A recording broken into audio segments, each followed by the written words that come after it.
Yesu nashimwe bene data amahoro y'Imana nakomeze kubana namwe, ndabasuhuje nitwa Nishimwe Theogene, Imana yacu iduhane umugisha. Reka dusenge kugira ngo tubashe kuganira, Imana yacu iri kumwe natwe. Turagushimiye nyakubahwa Imana, twishimiye ko uri umukozi w'umuhanga, twishimiye ko udukunda kandi utwitayeho, izina ryawe nirihabwe icyubahiro. Muri uyu mwanya turakwinginze kugira ngo ubane natwe, kandi Uwiteka Nyiringabo n'abagiye gukurikira iki kiganiro nabo ubane nabo, Uwiteka Mwuka Wera ari wo kubashyigikira, ari wo kubasobanurira, kandi Uwiteka reka ibyo tugiye kuganira bigira umumaro uyu munsi ndetse n'ejo hazaza. Urakoze, tugushimiye kubyumvishe mu izina rya Yesu Kristo, amen. Imana yacu ishimwe kandi Imana yacu ihabwe icyubahiro. Dushimiye Imana ko Imana yaturinze, tukaba turiho, tukaba duhumeka umwuka bazima, izina ry'Imana nirihabwe icyubahiro. Tugiye kuganira ibintu bigera kuri 5 umwuka w'Imana yampishuriye. Umuntu uwo ari we wese ushaka gushinga urugo cyangwa se ufite urugo adakwiye kwirengagiza. Ushobora kuba uri umusore, cyangwa ukaba uri umukobwa, cyangwa se ukaba uri umugabo, cyangwa se ukaba uri umubyeyi, uri umudamu. Hari ibintu tugiye kuganiraho udakwiye kwirengagiza kugira ngo urugo rwawe rukomere, kugira ngo urugo rwawe rube rwubakitse, nawe wishimire kuba uri uwuriwe. Imana yacu itugirire neza. Ikintu cya mbere tugiye guheraho, ukwiye gufata Imana ukayigira iya mbere mu rugo rwawe. Imana ukwiye kuyigira iya mbere mu rugo rwawe. Kubera iki? Nidusoma ijambo ry'Imana mu Itangiriro ibice 2 umurongo wa 18, haratubwira ngo kandi Uwiteka Imana aravuga ati, si byiza ko umuntu aba wenyine, reka muremere umufasha umukwiriye.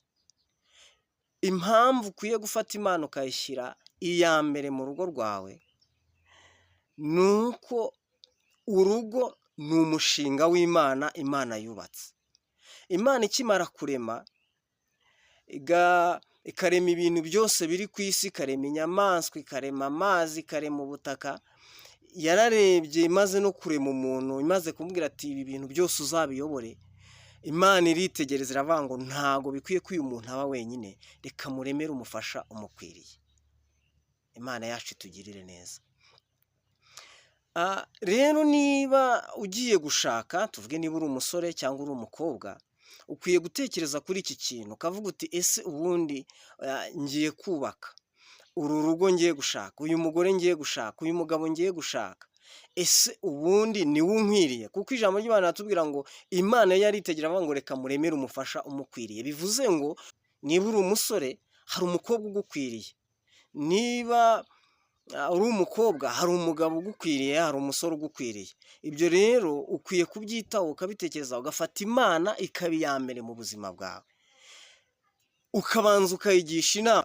Urugo ni umushinga, ugomba kuwutegura nk'uko ushobora gutegura bizinesi. Ukavuga uti iyo umuntu agiye gukora bizinesi, hari ibintu by'ibanze agomba kugenderaho. Ni nako rero n'urugo narwo rukwiye kugira ibintu witondera, ukagira ibintu ugenderaho. Icya mbere ni uko ugomba gufata Imana ikaba iya mbere mu buzima bwawe, ikaba iya mbere mu rugo rwawe, ukayigira iya mbere, akaba ari iyobora urugo rwawe, ikakuyobora mu kurambagiza kwawe. Ni byiza, urakunze umuntu, urebye imico ye, washyizeho prinsipe, ushyiraho ibyo umuntu muzabana agomba kuba yujuje. Ibyo ni byiza, ariko nyuma yo kubikora, nyuma yo kubigenzura, ariko renzaho ikindi kintu kimwe. Ubanza ubaza Imana bati se uyu niwe mufasha unkwiriye? Ibyo ngibyo nizere ko icyo cya mbere cyumvikanye. Imana yacu itugirire neza. Ikindi kintu cya kabiri, kugirira no kurinda icyizere. Kugirira icyizere uwo wafashe umwanzuro w'uko uzabana nawe, cyangwa se kugirira icyizere uwo mubana. ndetse no kurinda icyo cyizere.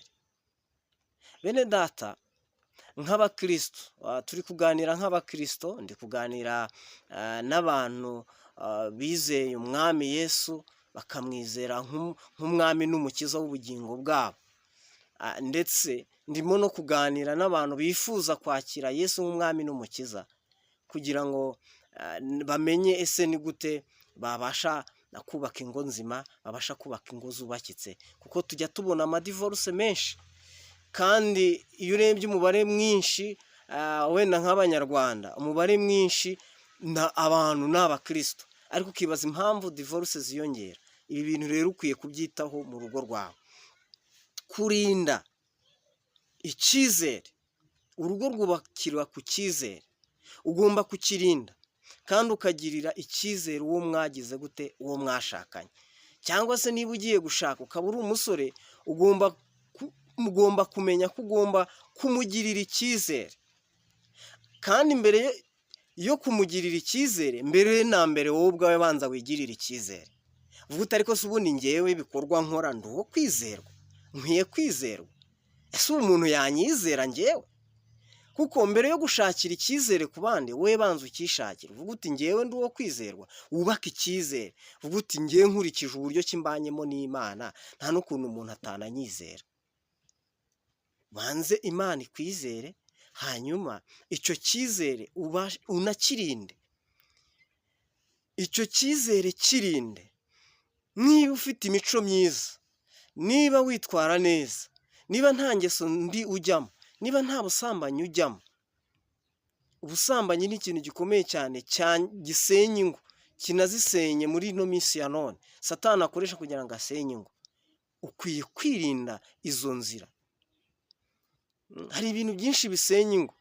Ubusinzi bukabije nabwo busenya ingo. Ugomba rero ibyo ngibyo byose ni ibintu byinshi bisenya ingo. Ibyo byose ugomba kubyirinda, ukabyitwararikaho, ukirinda wowe ku giti cyawe. Ubikorera iki? Kugira ngo bakugirire icyizere. Ugiye kubana nawe akugirire icyizere. Nakwitegereza ajya avuga ati ngewe umugabo wanjye ndamwizera, umugore wanjye ndamwizera. Ibyo rero ukabirinda, ukirinda icyo ari cyo cyose cyasenya icyo cyizere. Kuko umunsi uzagisenya bizakugora, bizagutwara imbaraga nyinshi kugira ngo wongere ugirirwe icyizere nk'icyo wari ufite, bari bagufitiye mbere.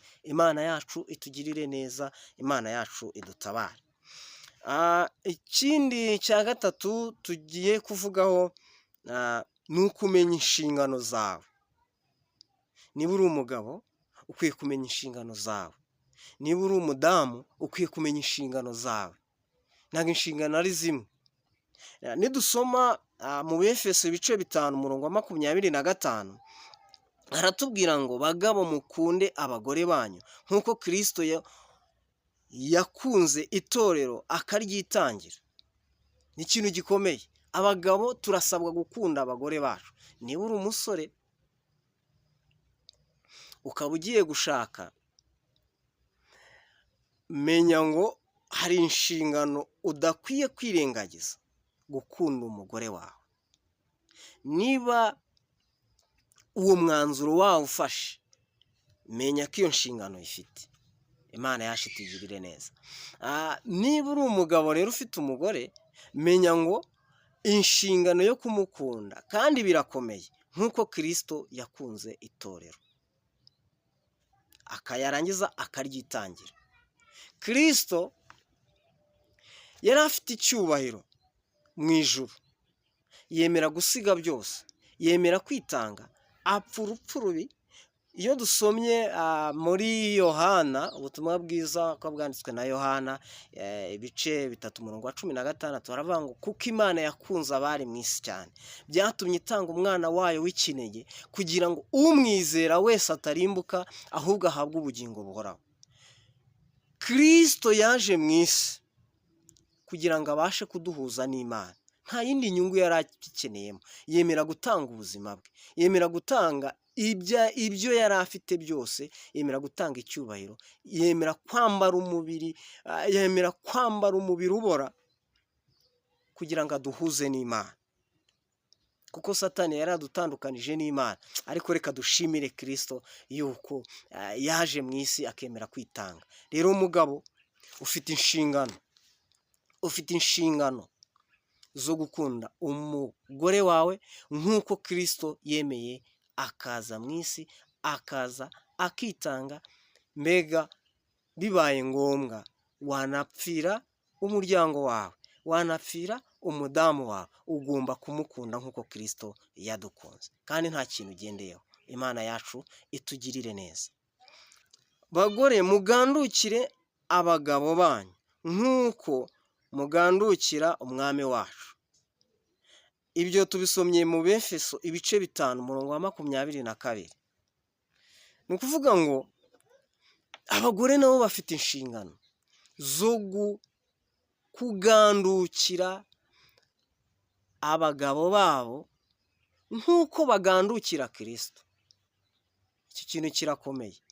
Ugomba kubaha umugabo wawe, ugomba kumwubaha nk'uko ujya wubaha Kristo. Bitekerezeho neza, wibaze niba umugabo wawe umwubaha nk'uko wubaha Kristo. Niko ijambo ry'Imana ritubwiye. Iki kintu kirakomeye, giteye ubwoba. Ujya wirinda ibibi kugira ngo Imana itakureba nabi. Ibyo ugomba kubyirinda ukorera umugabo wawe. Niba uri umukobwa, ugomba kumenya ko mu gihe uzaba urwo rugo urugezemo, ugomba kubaha ukamugandukira muri byose nk'uko ugandukira Kristo. Kristo yagusabye ikintu uragikora. Kristo yakubwiye ngo unyura aha urahanyura. Imana yacu itugirire neza. Bagore rero, mugandukire abagabo banyu nk'uko mugandukira umwami wacu Yesu Kristo. Imana yacu itugirire neza.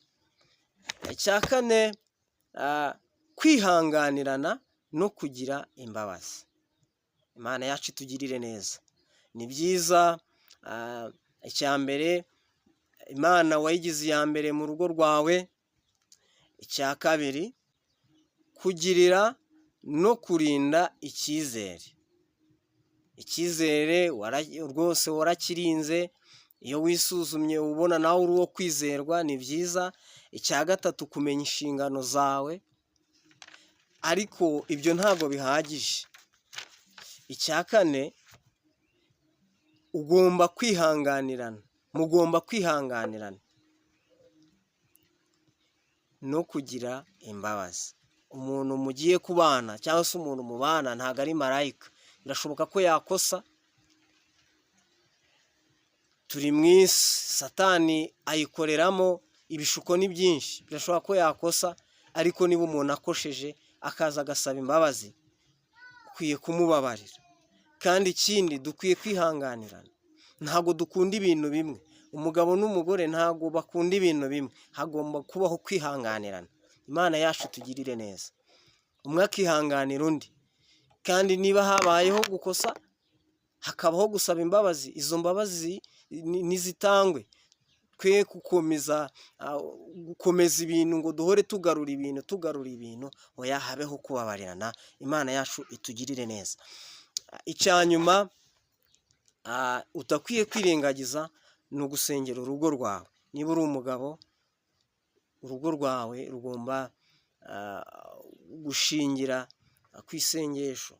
Ugomba guhora urusengera, ururagiza Imana.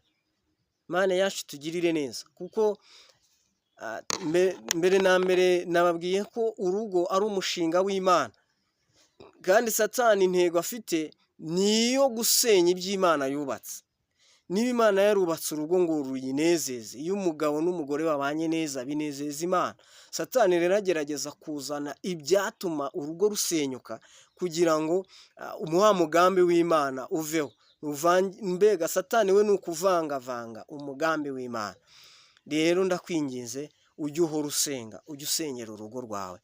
Ibi nubikora, urugo rwawe ruzakomera kandi bizagenda neza Imana yacu itugirire neza, Imana yacu idutabare. Hanyuma isuzume, ugenzure urugo rwawe, urebe niba ibintu bitanu bihari, urebe niba ibintu bitanu maze kubabwira bihari, niba ubyujuje ukabona bitagenda neza, ibi bintu bitanu niba ubona ubyujuje bihari, Imana ihari, inshingano zabo zikora neza, ikindi wihangana muri byose kandi ugira imbabazi, ikindi ugusenga ukaba rwose urugo rwawe uruzirikana, usenga uko bwije n'uko bukeye, icyizere cyawe wubatse mu rugo rwawe gihari, rwose nawe wigirira icyizere kandi ukirinda. Niba ubona ibyo bintu bitanu rwose bihari ariko ukabona ntibigenda neza, byandike muri komenti tugufashe gusenga. Ubwo haba hari ikibazo kindi gikomeye cyane. Murakoze, amahoro y'Imana nakomeze kubana namwe. Ndabashimiye ko mwaduteze amatwi mukaba mwabirebye ikiganiro cyacu. Imana yacu iduhane umugisha. Niba ubona iki kiganiro hari ubwo cyafasha, gisharinge bagenzi bawe. Imana yacu itugirire neza. Reka dusenge. Turagushimiye nyakubahwa Imana, tugushimiye kubw'uyu mwanya uduhaye kugira ngo tuganire, Uwiteka Nyiringabo, ibyubaka umurimo wawe. Urakoze, bana n'abakozi bawe, bana n'uwizera, kandi Uwiteka Nyiringabo n'abashaka Uwiteka Nyiringabo gutera intambwe, reka ubashyigikire, ubayobore intambwe z'ibirenge zabo. Urakoze kuko ubyumvishe, ngo komeza kubana natwe, ni mu izina rya Yesu Kristo, amen.